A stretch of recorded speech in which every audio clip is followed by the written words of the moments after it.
It is August the 3rd, and it says my connection is excellent. So hopefully you can hear me from wherever you're tuning in.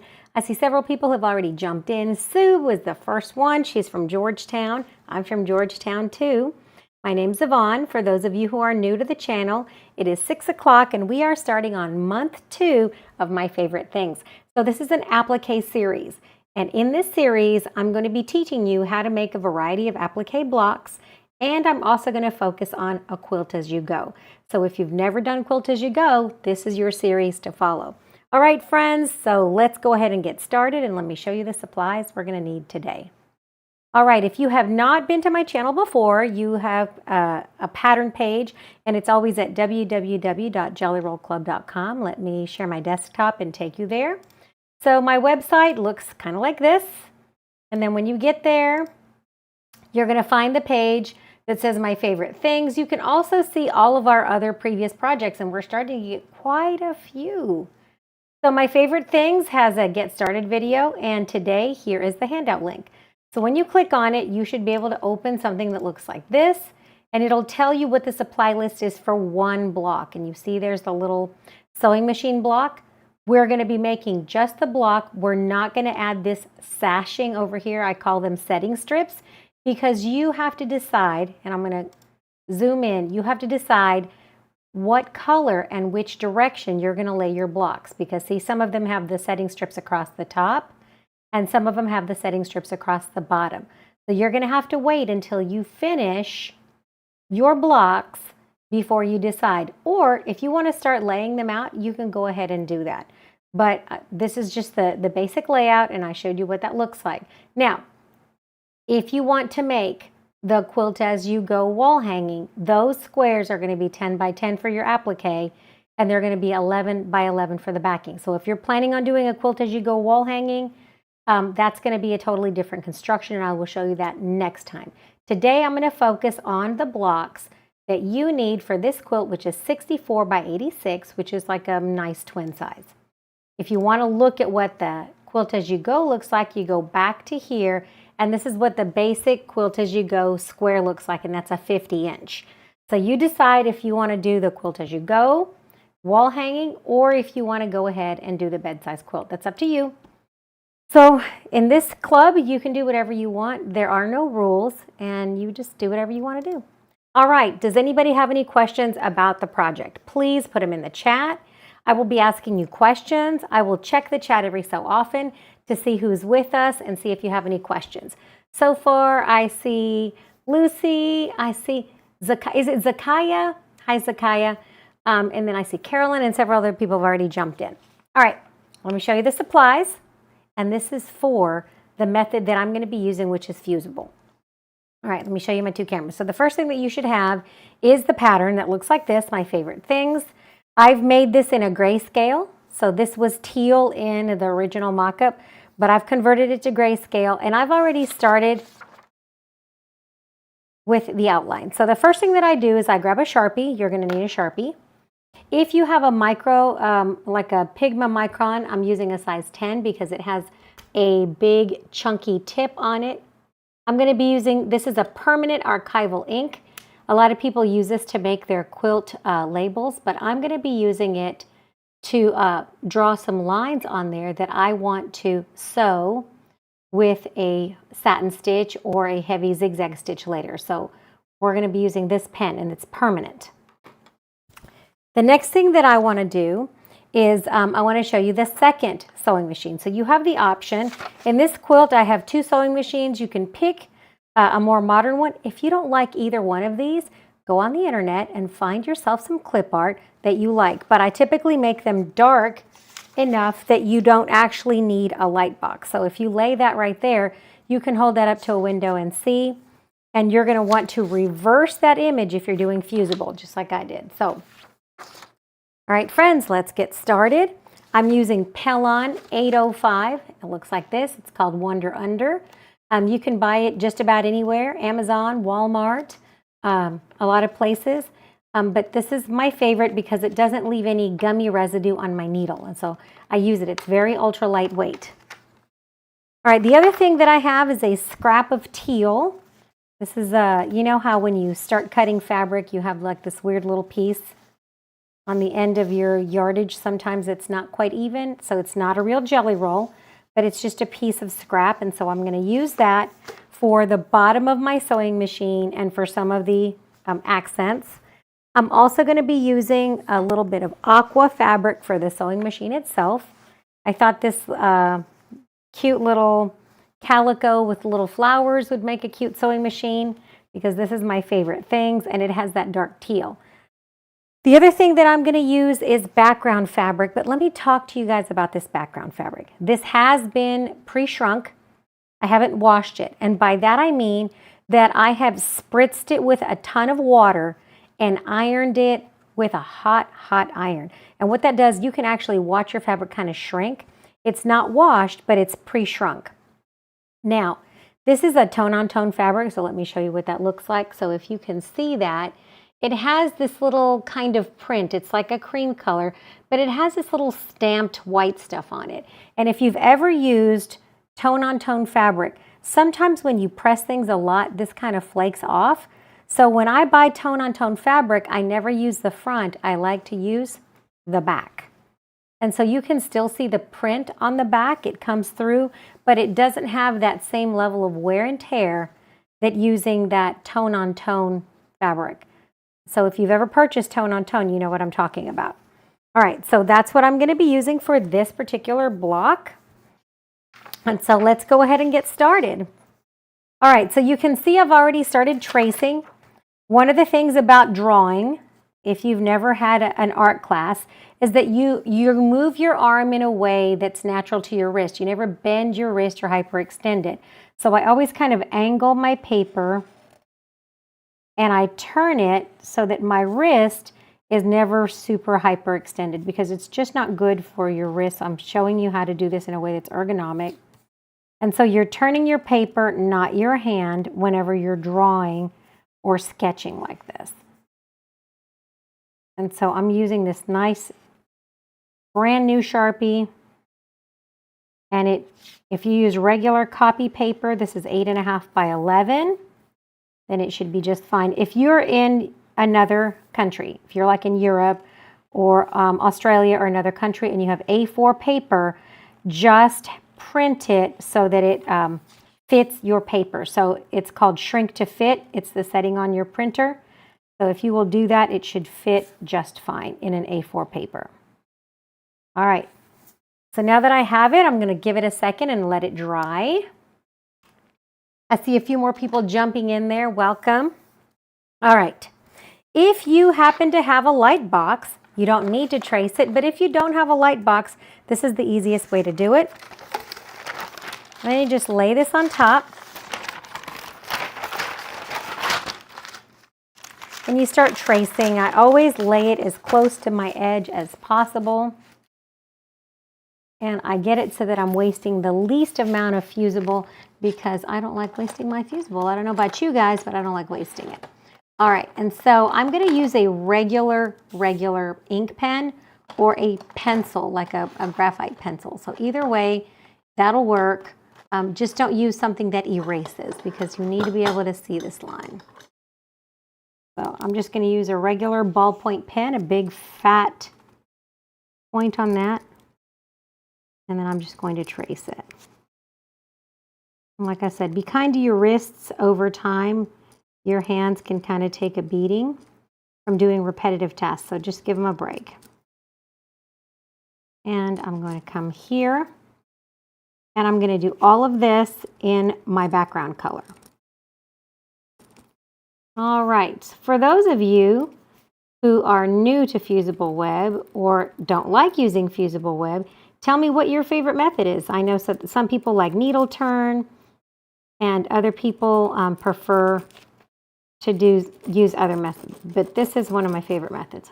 Looks like my ink pen is running out. Time for a pencil. Maybe this has ink, right? Oh, there it is. Like I said, use a pencil or a pen, whichever works for you. But I just like a good old-fashioned mechanical pencil most of the time.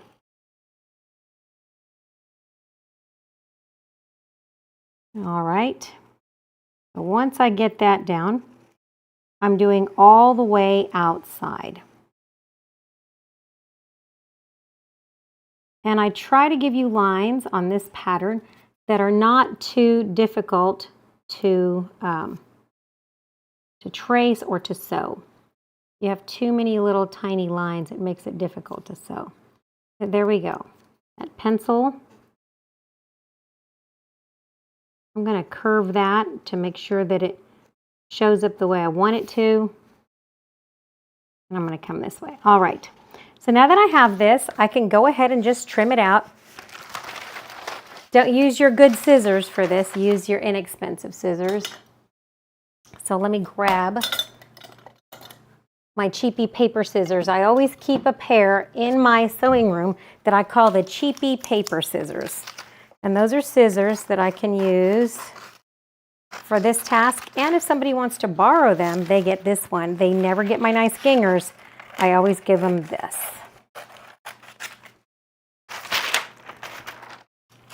I have a really nice pair of scissors and they're not allowed to touch those. See these? Put a padlock on them, friends. All right, flip it over and then you can see where this is going, right? So this is gonna look like this.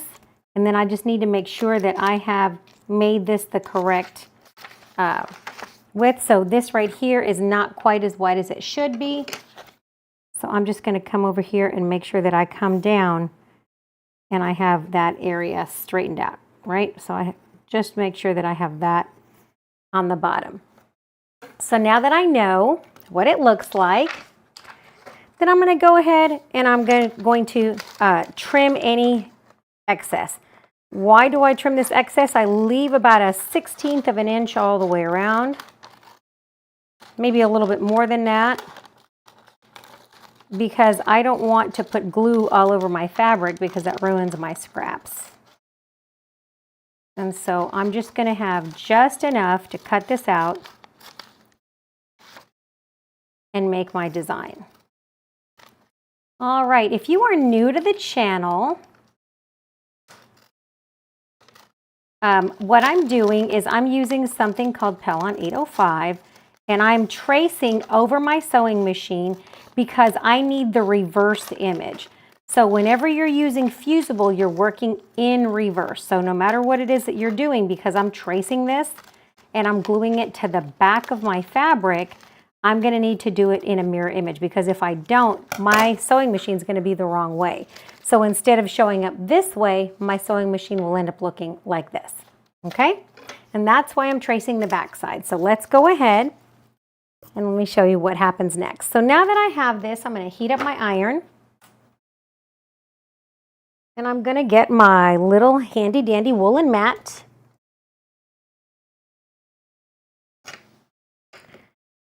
And I recommend for those of you who are new to using Fusible, use a pressing cloth, because sometimes you forget which direction you lay it and you can cause a big disaster. All right, so this will get ironed like this, right? I will add this to the back side of my fabric. This fabric has been washed. It has not been starched. So this fabric is also pre-shrunk. And I like to pre-shrink my fabric, even if it's just by spritzing with water and ironing it with a hot iron, just because it makes your appliques look prettier over time. They don't get all puckery. All right, now that I have this and it's ready to go, I'm gonna lay it right here. I'm gonna heat up my cordless iron just a second again.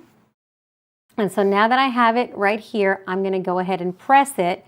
And my instructions on mine, it may be different on yours, is this is 10 to 15 seconds. So yours, your Fusible interfacing may be different. This is called Wonder Under interfacing. It's not really interfacing, it's a fusible web. So I'm not sure why they call it that, but this is basically paper-backed glue. All right. So once you have that, you're just going to press for about 10 to 15 seconds. With a very hot, dry iron. Do not use steam. And I go from one side to the other, and that just ensures that there's no wrinkles or puckers on my fabric. And so then I come back And that should do it. Once you can see the pattern of the fabric through there, and this looks mostly transparent, you know that it's stuck on there. And that's when I grab my handy dandy applique scissors. And look, I can't cut upside down. It will not help me. All right. I come this way, and I'm cutting fabric only, leaving it a border.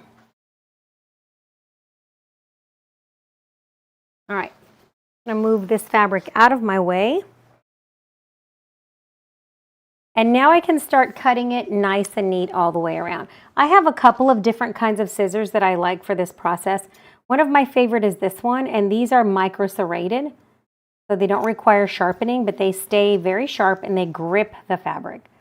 So I'm going to come in here, and I'm going to use these micro serrated scissors because they do a good job of cutting out the details. All right.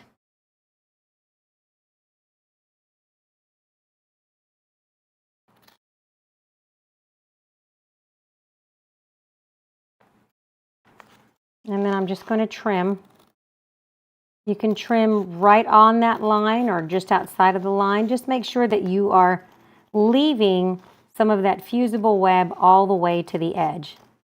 And this just keeps it from fraying on you while you're doing your zigzag stitch. So now that this is cut out, you're going to have to glue it to your applique back, and you're definitely going to have to find a way to secure that so that it doesn't fray. And so for me, I just use a regular little tiny zigzag stitch or a straight stitch, either way. You can use a satin stitch. If you use a satin stitch, you're going to have to make sure that it's a narrow satin stitch and that you loosen your tension a tiny bit, because if you do it too tight, it will pucker your applique and you're going to be really sad. And nobody needs to cry in their sewing room. No need for all of that. All right, so as I come around the corner, I'm going to do the entire thing in outline form, just like this. And then when I get here, I'm just going to make sure that I'm going straight back. When I stop, I pivot with my hands like this, because what I don't want is to create little cuts in those turns so that they come apart and come frayed later on. So I'm just going to turn. If you notice, I'm just turning with my hand and not my scissors. And then I will stop and pivot, and then cut the other direction and stop and then pivot. And what that does is it prevents me from getting a big cut in my applique itself. All right, so now that I get to the bottom, I'm doing the same thing. I'm turning it with my hand and just kind of pivoting the whole design. There we go. So what happens if you don't have parchment paper? Oh yes, parchment paper is a great alternative. If you do not have fusible web like this, what you can use is you can use freezer paper. And freezer paper is a different method, and it looks like this, and it's kind of glossy on this side. And if you've never seen the freezer paper method, I have another series called the Gnome of the Month, and I have an entire episode on how to do it using freezer paper. You can also use good old-fashioned washable glue and starch. So if you do not have Pellon 805 wherever you are, you can always use some heavy finish starch like this, and you just starch your fabric until it's very crisp, almost like paper. And then you can take a 100% washable glue, and you can put glue on the back of this, and then you can press it down onto your background and then stitch it down. The glue will wash out, and that is another method. So if you do not have Pellon 805, you can always use starch and a glue stick. So don't feel like you have to overcomplicate it or buy a bunch of things, okay? All right, so now that I have this, I'm going to go ahead and get my background. Remember what I said, I'm going to use the wrong side of my fabric because I don't want this stuff all over the place. I'm going to kind of lightly measure my square by folding it in half. This square is 9 inches by 10.5 inches. It is slightly wider than what I need. And the reason I'm doing that is because once I do this and I applique it, some of these edges might fray, and that'll give me the opportunity to just straighten that out. The other thing that I want to do with this is I'm going to add a heart of some type. I don't know which one I'm going to add, maybe this one. But I'm going to add a heart to mine because my sewing machine is literally my favorite thing in the whole wide world. It's my heart. So I'm going to add a heart to mine. You can do whatever you want. If you have something that you want to cut out and add to yours, you go ahead and do that. So mine is going to have a heart. Okay? What do you guys think about that? You guys like the little heart? All right. Let me go ahead and take a pin and score that. Like I said, if you don't have this stuff, don't worry about it. You can always use another method. There's an entire series called the Gnome of the Month where I showed needle turn, I showed Fusible, I showed freezer paper method. And so if you're new to this channel, you can still go back and you can make that quilt if you want to. It's super cute. A lot of people have completed that quilt. They've even won awards all over the place. Quilts Maine, a lady did hers for Quilts Maine and won a ribbon. So it was a fun project and super neat. All right. So I have that sewing machine. Now, the pattern itself has a lot of details. And I have the option of coming back and stitching these details in, or I can add a little bit of more fusible. But I think what I'm going to do with mine is I'm going to stitch them in. And I'm going to show you how I'm going to prepare that for stitching. Because I'm going to do a little bit of kind of sketchy applique to make it look kind of artsy. Now I do want a bottom on this. So what I'm going to do is I'm going to take a little piece of fusible web. I don't need a big piece. And just like at the bottom, it has a little thin piece. I'm just going to take a super thin piece of this stuff and add it on there. So let me grab some. And I just need to trim off the bottom of this.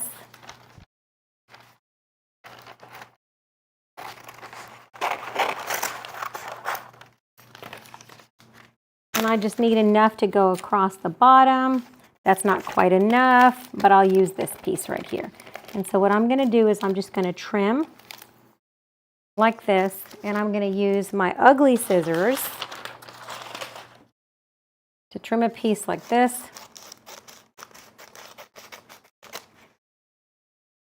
And I'm just going to take a small strip and put it on my fabric. So on my fabric, I will take this little strip right here because what I want to add is a base to that sewing machine. And so that will give me just the right amount to add a little base that I'm going to trim and curve, okay? So I'm going to go ahead and take this on the back side. It doesn't matter. This is a batik. And I'm just going to lay that there. I'm going to come here with the iron. Make sure you always put it on the back side and that you're ironing the paper side, not the bumpy side, because you don't want to get glue on your iron.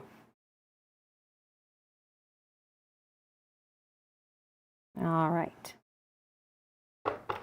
That is not all the way transparent, so I'm going to have to probably do that again. And then once it's ready, then it can cool off. So I'm just going to give it like about 5 more seconds to make sure that it's hot and transparent. Okay. Now, if you notice, this has already started attaching itself, and that's fine. I'm going to go ahead and go here. And then this one, I'm going to remove the paper that's already on there. And if you notice, I only did this on the edges because I want this to be soft and pliable. I don't want it to be stiff. I'm going to add a little heart to mine. You don't have to add a heart to yours. I just had these leftovers from another project, and so I'm going to add it to mine because I really love sewing. I'm going to use that center line right there to line up my heart. And I'm going to press it. All right. Now this is ready, so I'm going to go ahead and cut it.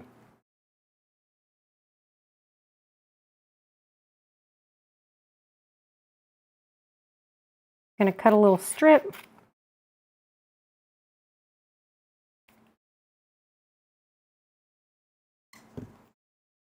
And I'm going to trim it to size, just like that. And then I know I'm going to flip this around and trim it to size again. And I'm going to be putting that little stripe that I want straight down the middle.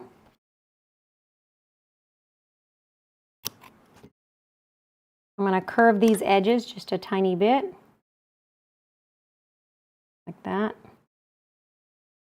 I'm going to curve this edge just a tiny bit so that it fits nicely, and then I'm going to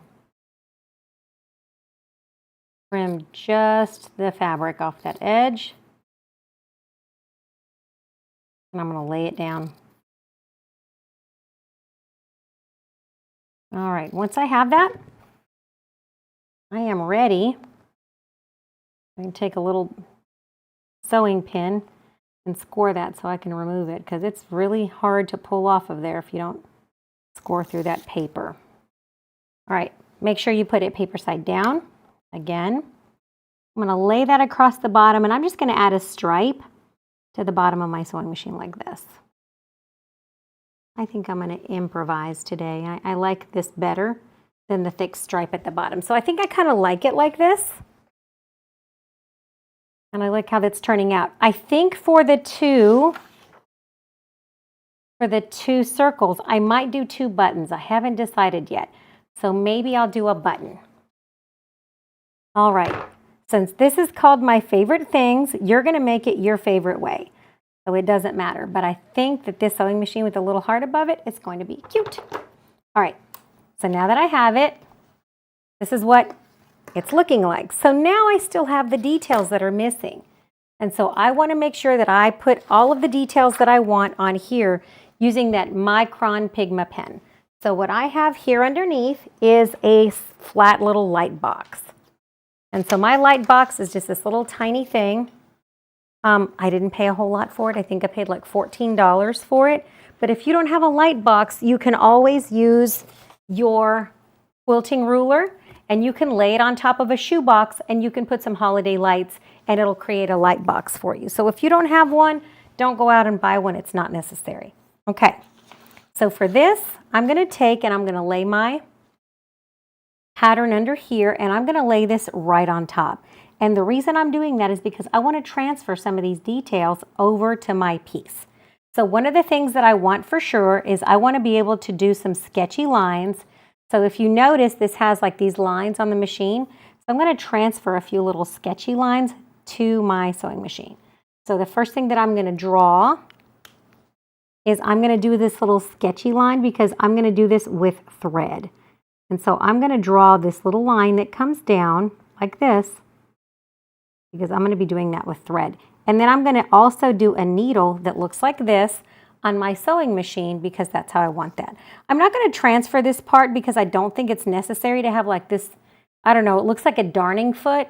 I don't necessarily like that. So I'm going to omit it from my design, and I'm going to leave it, if you notice, unplug that for a second. I'm just leaving a kind of a loop and a single needle that looks like this. And so that's how I want it. Now I could do this with embroidery floss if I really wanted to. I think it would be cute to do that with embroidery floss. Or you can do it with your sewing machine. Either way, I think it'll look just fine. All right, so now I got to plug this back in. There you go. And I'm going to add a few more details. The other thing that I want to do is I want to outline where those circles are going that are over here. And so I'm going to do a circle like this. And that's where I'm going to put my 2 buttons, I think. Also, if I want to do any kind of sketchy little thing over here, or if you want to sketch like another line, you see how this one has a little line? I can always use, if you don't want to use a pen like this, and if you feel kind of scared, you can always use a friction pen because it erases with heat. So if you're a little bit nervous about some of these lines, you can always come in and add, like this, I'm going to add another line to my design with a friction pen.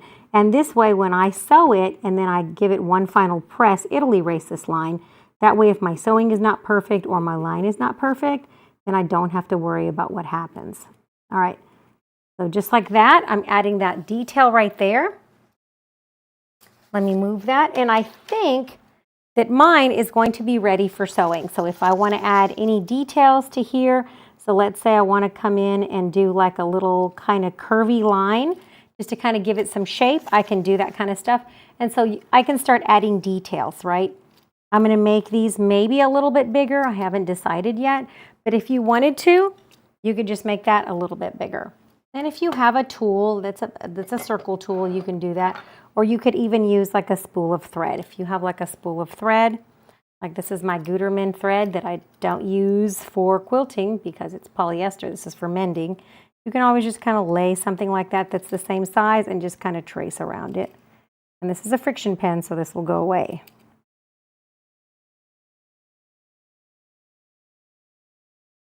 And so just like that, I have that little line that I can do right there. But if I wanted to do these little circles as stitches, I could do that. All right.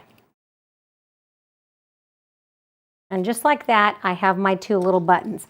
Now, I could come in and do these with also fabric markers. So if you wanted to use these with fabric markers, you could do that. So like this is a fine tip tulip.